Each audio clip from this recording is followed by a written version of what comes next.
واقعہ کچھ اس طرح ہے کہ ایک جہاز غرق ہو گیا تھا اور ایک عورت اپنے شیرخوار بچے کے ساتھ ایک تختے کا سہارا لینے میں کامیاب ہو گئی۔ تختہ دریا میں بہہ رہا تھا اور ماں اور بیٹا اس پر سوار تھے۔ اے مولا کریم، اچانک تیرا حکم ہوا اور میں نے ماں کی جان اس تختہ پر نکال لی۔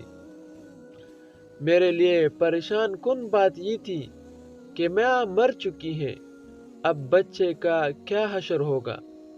بچہ ایک ٹوٹے ہوئے تختے پر سوار ہے اور تختہ ہر آن پانی کے لہروں میں تپیڑے کھا رہا ہے، جو کسی وقت بھی کسی تیز لہر کی زد میں آ کر الٹ سکتا ہے۔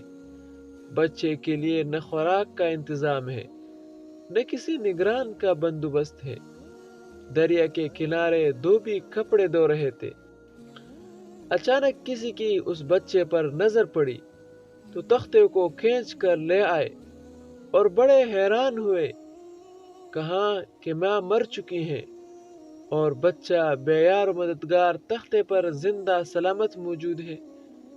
وہ لوگ اس بچے کو اپنے سردار کے پاس لے گئے۔ سردار بیچارہ بے اولاد تھا۔ سردار خوبصورت بچہ دیکھ کر اس پر اس کا دل آ گیا اور سردار نے بچے کو اپنی نگرانی میں لے کر اس سے اپنا بیٹا بنا لیا۔ یہ بچہ 8-9 سال کی عمر تک اس کے پاس تھا۔ اس کے بعد بچے کے پاس مال کی بہت زیادہ فراوانی آ گئی اور دنیا کے جتنے خزانے تھے اس کے نکالنے پر وہ قادر ہو گیا۔ اس کے بعد تمام سرداروں کو ادھر ادھر کر دیا اور خود سردار بن گیا۔ آخر نوبت یہاں تک پہنچی کہ اس نے بادشاہ کے ساتھ بھی ٹکر لے لی اور اسے مغلوب کر کے خود بادشاہ بن گیا۔ اس بچہ کا نام شداد تھا اور یہی وہ بچہ تھا جس کی ماں تختے پر ہی مر گئی تھی اور یہ اکیلا دریا کی لہروں کے ساتھ بہہ رہا تھا۔ کہتے ہیں کہ جب یہ برسر اقتدار آیا تو اس نے حکم دیا کہ ایک ایسا کمال درجے کا شہر آباد کیا جائے جس کی ایک اینٹ سونے کی ہو اور دوسری اینٹ چاندی کی ہو، اور اس میں ایک عالیشان باغ بھی ہو جس میں دنیا کی ہر چیز میسر ہو۔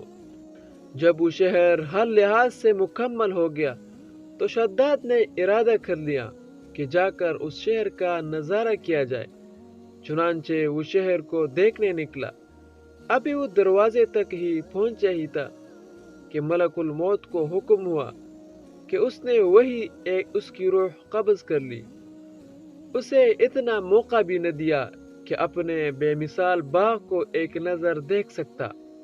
ملک الموت نے کہا کہ اے مولا کریم، اس شخص کی روح قبض کرتے وقت بھی مجھے نہایت ہی صدمہ پہنچا کہ وہ شخص ہر چیز تیار کر کے اسے دیکھ بھی نہ سکا۔